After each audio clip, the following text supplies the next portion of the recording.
All right, rather than making one long video, I'm gonna make two shorter videos.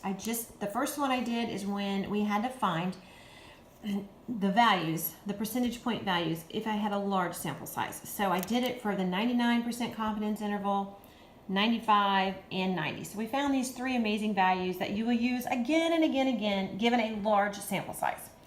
But what happens if I have a small sample size and I'm needing to find this value right here? Okay, so let's just make one up. Let's say I have a sample size of 10 and I want to be 90% confident. How do I find that? Well, first of all, I need to know my alpha, just like I did over here. If I'm 90% confident, that means I'm 10% not. So your alpha over 2, you always take that and you divide it by 2.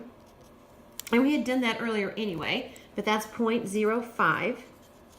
So this is the column I will look at, is under 0.05.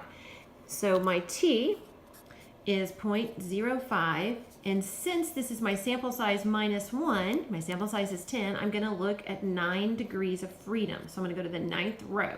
So we're just going to come over here real quick, and I'm going to look. I'm going to go to 9 degrees of freedom. I'm going to go to 0.05, and there it is, 1.833. So that would be the value I would use if I wanted to be 90% confident with a sample size of 10. Okay, let's try another one.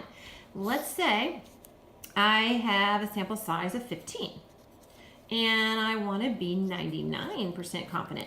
First of all, let me say that it's hard to be that confident and have that small of a sample size, but there you go. That's what I want. So again, I'm looking for this percentage point. I have to have this value first. So think about it. If I'm 99% confident, that means I'm 1% not. I'm going to divide that by 2, which is 0.005. So that's my column that I'm going to look under right there. So when I look at this T value here, my percentage point, I'm going to be looking at 0.005, comma, since my sample size is 15, I want 14 degrees of freedom. So I'm going to go to 14 degrees of freedom. So I'm coming back over here to my T table. I want 14 degrees of freedom at 0.005. It's way over here. So I've got to line those up. And it looks like it's right there, 2.977. 2.977. So this is the value I would use. Make sure you see that decimal right there. That's the value I'm going to use when trying to find my error bound. So all of these are done the same. Hopefully that'll help you just a little bit so you can figure those out.